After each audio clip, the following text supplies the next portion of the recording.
Hi, Arrow. Good morning, you two. How are you doing today?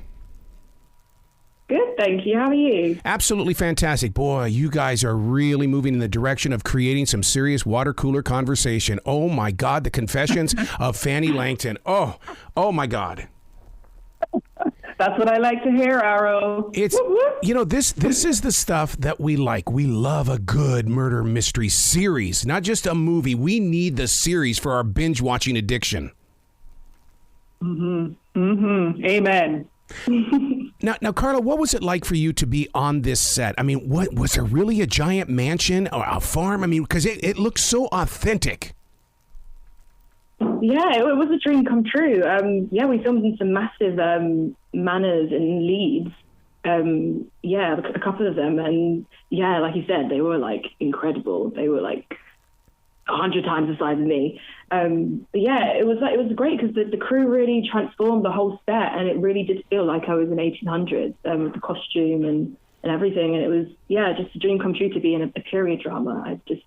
I never quite imagined that I would be in one, and I have been, and I'm really grateful. Now for you, Sara, in creating this, I mean, like she says, it's a time period piece, but it's blessed with drama, dancing, beautiful clothing. Was this everything that you envisioned while you were putting those words on the computer screen?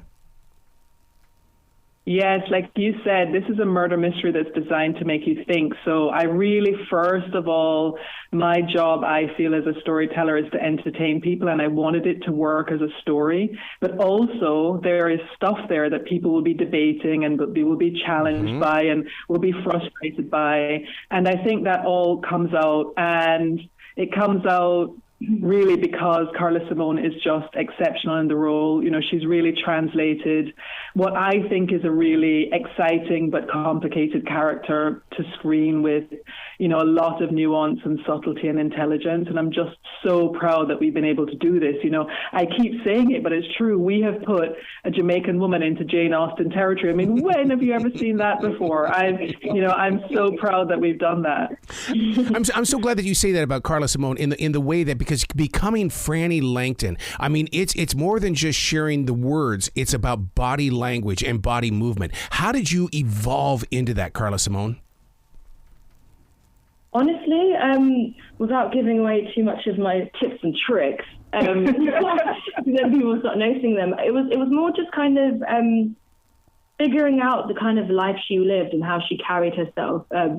Frannie always felt like she had to prove her worth in society, because she's always, seen as, they don't expect her to be educated. They don't expect her to kind of be the most intelligent person in the room, which I believe is true. She always, carried herself upright and was always looking around. And, the corset really did help, because it really did inform how, for me, how women, lived in that period and how they breathed and how they spoke.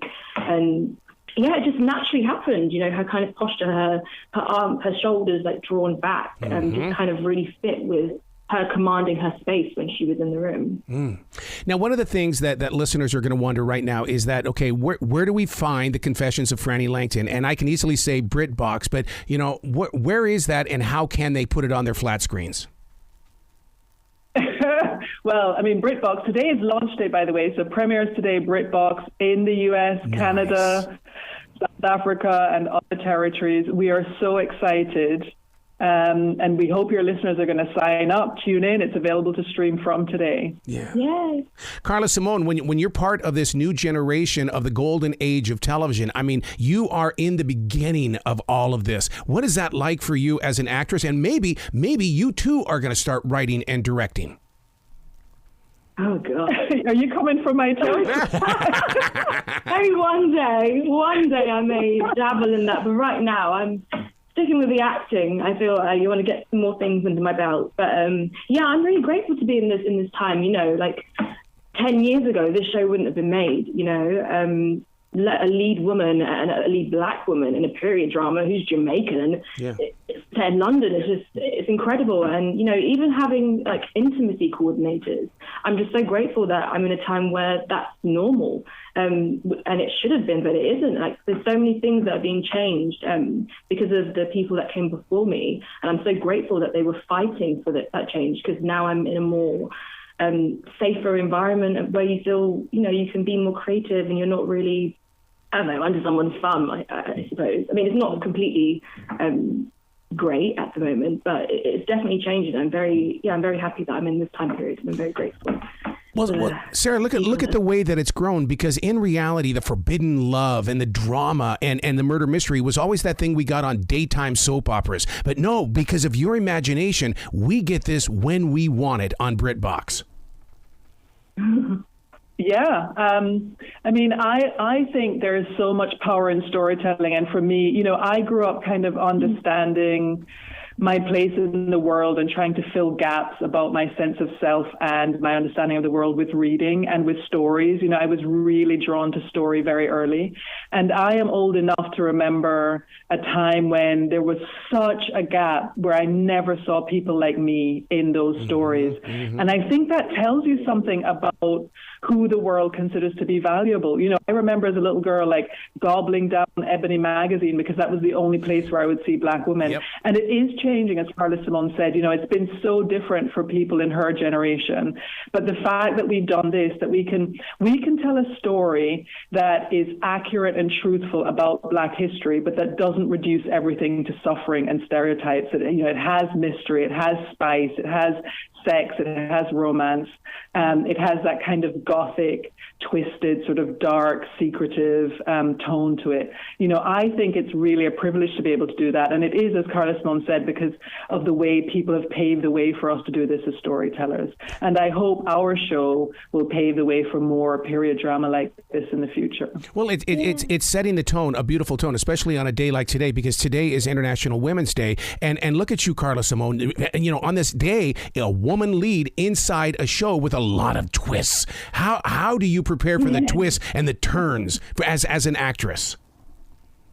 Well, as Karla reading the twists and turns, I was like, what? As an actor, just going through the motions of living the life, really, and not really seeing it as a outside looking in perspective. It's more just it's happening to me.